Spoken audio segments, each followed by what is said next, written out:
এই দৌড়স নে থুয়ার সাথে দৌড় মারতেছির মানে ডাকি, হ্যাঁ মানে ডাকি। এই দুটো সম্বালি আছে জায়গায় এরম দুটো ডিম থাকবে, মানুষ 2-3 জন থাকবে, তারাই আমার মতন এই টেকনিকটা আবিষ্কার করতে পারো।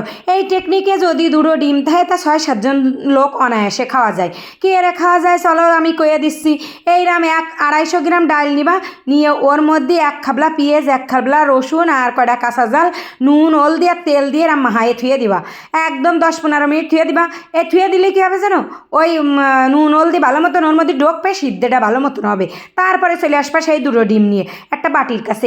এরপরে ওই ডিম দুটোরে ভাঙবা, ভাঙে কাঁটা চামচ আছে না, কাঁটা চামচ না হোক এমনি চামচ হোক, খুন্তি হোক, যা হোক, তা দিয়ে ভালো মতন ঘুটপা, ঘুইটে এরম ঝোল বাহারে দিবা।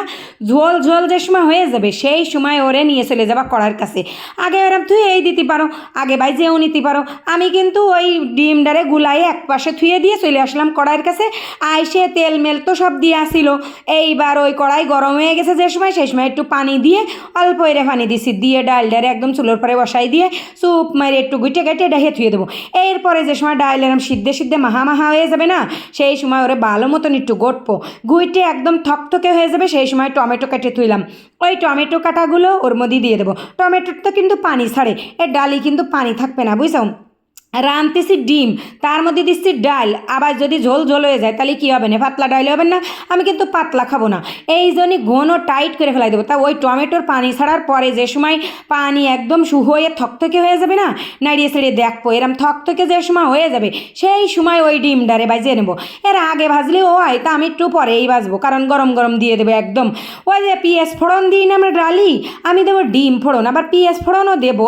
তা ওই ডিমটারে কিন্তু আমি তেল দিয়ে একদম ঝিরিমিরি করে নিলাম, বাজার মতো করে ঘুইটে ঘাইটে একদম কুচুমুচু করে নিছি। সেই সবটুক ডিম কিন্তু আমি ঢেলে দিলাম ওই কড়াইয়ের মধ্যে, দিয়ে ভালো মতন ঘুইটে ওরে ঝুরো বাজা বানাই নিলাম। এরপরে দিয়ে দিলাম ওই ডালির মধ্যে, আর দিলাম 1 খাবলা পেঁয়াজ কুচুনে আর কটুক রসুন কুচুনে, দিয়ে বাইজে নিচ্ছি। ওই ডিম ফোড়নও দিছি, সাথে একটু পেঁয়াজ ফোড়নও দেবো যাতে একটু ঘিরা নয়।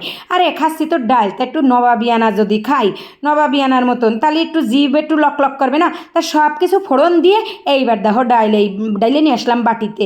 থকথকে হয়ে গেছে না, আমি কইলাম না ঘন ডাল খাবো, তা আবার পাতলা কিয়েতে খাবো, ডিম দিয়ে খাবো। এই ডালির মধ্যে একটু বোম্বাই জালের আচার হলে একদম গোস্ত ফেল মেরে যাবে।